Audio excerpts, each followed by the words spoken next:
हमारे पृथ्वी में 7 कॉन्टिनेंट्स है। उनमें से एक है ओशनिया, जिसको ऑस्ट्रेलिया के नाम से भी हम जानते हैं। ऑस्ट्रेलिया इतना बड़ा है कि उसमें इंडिया जैसे 2 देश समा जाता है, लेकिन ऑस्ट्रेलिया में सिर्फ उतने ही लोग रहते हैं जितना हमारे दिल्ली शहर में रहते हैं। पॉपुलेशन इतना कम होने के पीछे एक ऐसा राज है जिसके बारे में ऑस्ट्रेलिया के लोग नहीं चाहते कि दुनिया को पता चले। आज वही राज हम आपको बताएंगे।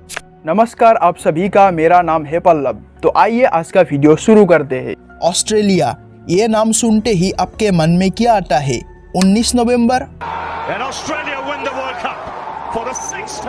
या फिर ये गोरे गोरे लोग? लेकिन असल में ये व्हाइट ऑस्ट्रेलियंस ऑस्ट्रेलिया के असली मूल निवासी नहीं है। बात है साल 1788 की, जब अंग्रेज पहली बार ऑस्ट्रेलिया पहुंचे तो वो अपने साथ सिर्फ ऑस्ट्रेलिया को कॉलोनाइज करने का इरादा लेकर नहीं आए, बल्कि स्मॉल पॉक्स, इन्फ्लुएंजा जैसे घातक बीमारियां भी लेकर गए थे। ये बीमारियां पहले कभी ऑस्ट्रेलिया में नहीं थी, जिसके कारण ऑस्ट्रेलिया के जो एबोरिजिनल्स यानी कि जो आदिवासी पहले से लोग रह रहे थे, उन लोगों का इम्यून सिस्टम इसके लिए तैयार नहीं था, जिसका नतीजा बहुत भयंकर था। 1 साल के अंदर सिर्फ स्मॉल पॉक्स की वजह से जो ऑस्ट्रेलिया के मूल निवासी थे, उन लोगों में से 50% आबादी का सफाया हो गया था। इन बीमारियों का इलाज कैसे करना है, ये जानने के बावजूद अंग्रेजों ने ऑस्ट्रेलियंस की मदद नहीं की। अंग्रेजों ने बस उन्हें मरने के लिए छोड़ दिया। ये वही था जो 1900 के दशक के दौरान इंडिया में भी हुआ था। जब इंडिया में कोलेरा, स्मॉल पॉक्स और मलेरिया जैसे बीमारियों ने देश को तबाह कर दिया था, तब भी अंग्रेजों के पास वैक्सीन और ट्रीटमेंट्स होने के बावजूद उन्होंने उन लाखों भारतवासियों की मदद करने के लिए कुछ नहीं किया जो मर गए थे। यही हाल स्वदेशी ऑस्ट्रेलियन लोगों का भी हुआ।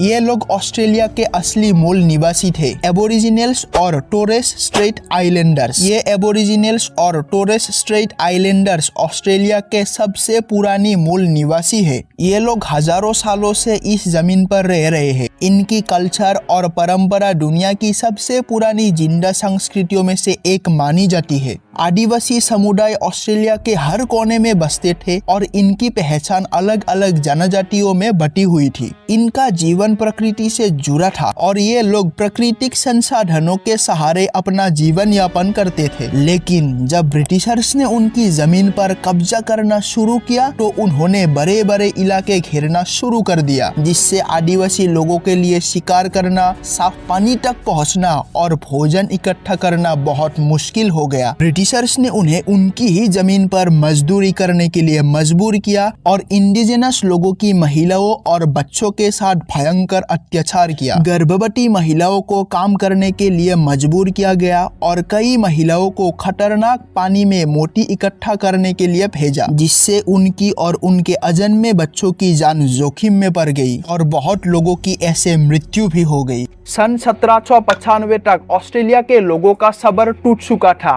फिर उन्होंने विद्रोह कर दिया, जिससे 100 सालों तक चलने वाले युद्ध की श्रृंखला शुरू हुई। इन संघर्षों के साथ साथ बीमारियों के फैलने और जबरदस्ती मजदूरी के कारण आदिवासी जनसंख्या में भारी गिरावट आई। साल 1900 तक उनकी जनसंख्या लगभग 30,000 से 75,000 के बीच रह गई, जो पहले 3 से 7.5 मिलियन के बीच थी, यानी कि लगभग 90% जनसंख्या खत्म हो गई। लेकिन ब्रिटिशर्स यही नहीं रुके। उन्होंने आदिवासी जनसंख्या को और कम करने के लिए एक और नया तरीका ढूंढ लिया, उन्हें फर्स्ट वर्ल्ड वॉर में लड़ने के लिए भेजना। कई आदिवासी पुरुषों को यूरोप भेजा गया और उनमें से 40% कभी वापस लौट ही नहीं सके। और फिर सेकेंड वर्ल्ड वॉर ने तो और ज्यादा विनाश लाया, जिसमें एयर अटैक्स और मिलिट्री इन्वॉल्वमेंट ने जनसंख्या को और ज्यादा कम कर दिया। इस त्रासदी को और बढ़ावा दिया 1901 में पास हुई व्हाइट ऑस्ट्रेलिया पॉलिसी ने, जो एक इमिग्रेशन रेस्ट्रिक्शन एक्ट था। इसका मकसद नॉन व्हाइट्स, जिनमें आदिवासी ऑस्ट्रेलियंस भी शामिल थे, उन्हें कंट्री से बाहर रखना था। इस पॉलिसी ने आदिवासी जनसंख्याओं की ग्रोथ को इफेक्टिवली रोक दिया, जिससे ये एंश्योर किया गया कि ऑस्ट्रेलिया पर व्हाइट्स का डोमिनेशन बना रहे।